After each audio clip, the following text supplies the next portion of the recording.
समस्याएं पैदा करते हैं वो समाधान नहीं किया करते, गांठ बांध लेना। जो समस्याएं पैदा करते हैं वो समाधान नहीं किया करते। अगर आप अपनी समस्याओं का स्वतः का उद्धार करना होगा। आपका उद्धार करने के लिए कोई भी आने वाला नहीं है, इवन भगवान भी आने वाला नहीं है। आपका उद्धार करने के लिए भगवान भी आने वाला नहीं है। गीता में भगवान ने लिखा, वो कहते भगवान ने गीता में लिखा, यदा यदाय धर्मस्य ग्लानिर्भवति भारत, ग्लानि आएगी, संकट आएगा, तो भगवान ने कहा आऊंगा, लिखा आऊंगा, संकट आएगा आऊंगा। संकट आ गया मगर भगवान ने आने का नाम ले ही नहीं रहा। हमारे लोग राह देख रहे हैं कि कोई भगवान आएगा आएगा। 2000 साल से हमारे लोग राह देख रहे हैं। 2000 साल पहले गीता लिखा, 2000 साल से राह देख रहे हैं। वेटिंग होना चाहिए मगर साला 2000 साल से वेटिंग की बात समझ में आती। 2000 साल से वेटिंग, 2000 साल से वेटिंग हो रही है। हमारे लोग वेट कर रहे हैं कि कोई आएगा। कोई भी आने वाला नहीं है, याद रख लेना। आपका उद्धार करने के लिए कोई आने वाला नहीं है। आगे उसने गीता में लिखा, क्या लिखा? आऊंगा। काय के लिए आऊंगा? वो भी लिखा, काय के लिए आऊंगा? लिखा साधु जनों की रक्षा करने के लिए आऊंगा और दुर्जनों का नाश करने के लिए आऊंगा। साधु जनों की रक्षा करने के लिए आऊंगा, दुर्जनों का नाश करने के लिए आऊंगा। साधुजन किसको कहा गीता ने?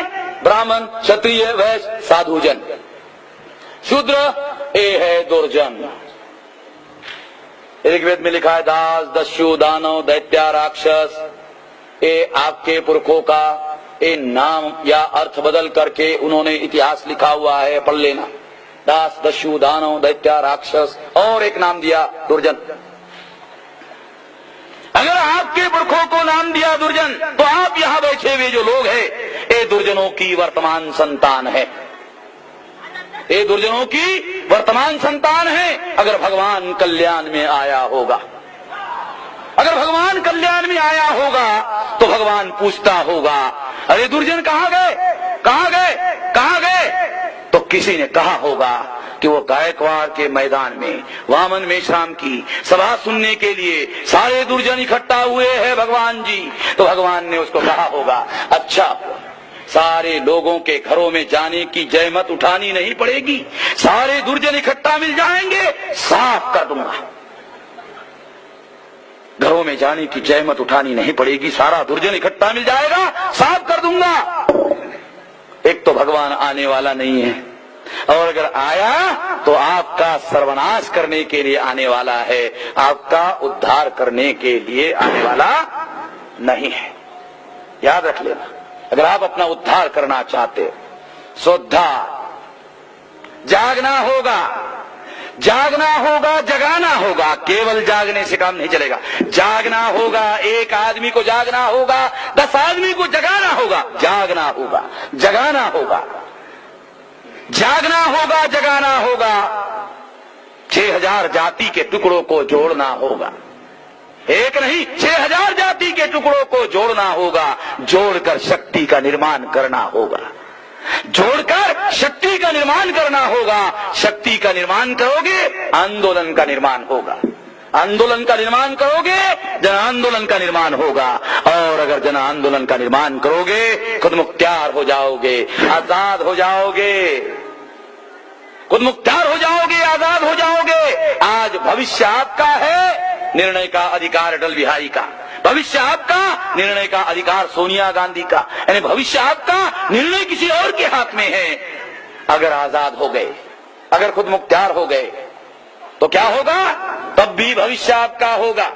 अगर खुद मुख्तियार हो गए, आजाद हो गए, तब भी भविष्य आपका होगा। मगर तब परिवर्तन होगा, भविष्य भी आपका होगा और उस भविष्य का फैसला लेने का अधिकार भी आपका होगा।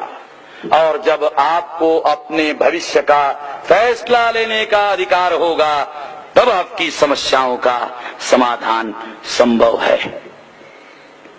हमको राष्ट्रव्यापी आंदोलन निर्माण करना होगा। राष्ट्रव्यापी आंदोलन निर्माण करने से ये सब कुछ होगा। हमारे महापुरुषों ने राष्ट्रव्यापी आंदोलन निर्माण किया था, बाबा साहब अम्बेडकर ने राष्ट्रव्यापी आंदोलन निर्माण किया था। इसी वजह से बंगाल के लोगों ने बाबा साहब अम्बेडकर को संविधान सभा में चुनकर भेजा। इसी वजह से कांग्रेस के लोगों को बाबा साहब अम्बेडकर के साथ समझौता करना पड़ा।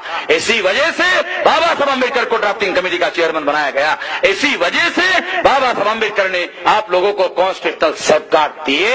एक राष्ट्रव्यापी आंदोलन की वजह से देने में वो कामयाब हुए। अगर आज आपके अधिकार समाप्त हो रहे हैं, अगर बचाना चाहते हो तो राष्ट्रव्यापी आंदोलन निर्माण करना होगा। राष्ट्रव्यापी आंदोलन निर्माण किए बगैर आपकी समस्याओं का समाधान होने वाला नहीं है। गाढ़ बांध लेना, जैसे चाणक्य ने चूटी में गाढ़ बांधी थी। चूटी में क्यों गाढ़ बांधी थी जानते हो? जब आदमी हर दिन नहाता है, नहाने के बाद कंघी करता है, अगर गांठ रहेगी तो कंघी साली वहां अटक जाती है। अटकते ही झटका लगता है, झटका लगने से दिमाग फिर चलता, साला बदला लेना है। साला ब्राह्मण भी होशियार, साले चूटी काहे की लगा, बेवजह नहीं है। वो कंघी जैसे अटकती झटका लगता है, झटका लगते ही दिमाग फिर अरे बदला लेना। आप अपने दिमाग में गांठ बांध लेना। गांठ बांधे बगैर कोई काम होने वाला नहीं, गांठ बांध लेना। इसलिए साथियों, ये जो परिवर्तन का राष्ट्रव्यापी अभियान चल रहा है, अगर आप न्यायपालिका में रिप्रेजेंटेटिव चाहते हो, जन आंदोलन करना होगा। आंदोलन से रिप्रेजेंटेटिव नहीं, आंदोलन से सत्ता नहीं, आंदोलन से व्यवस्था बदलेगी। ध्यान रखना, व्यवस्था बदलने का अभियान चलाना होगा। केवल सत्ता बदलने से हमारा मामला हल होने वाला नहीं है, ध्यान रखना। धन्यवाद।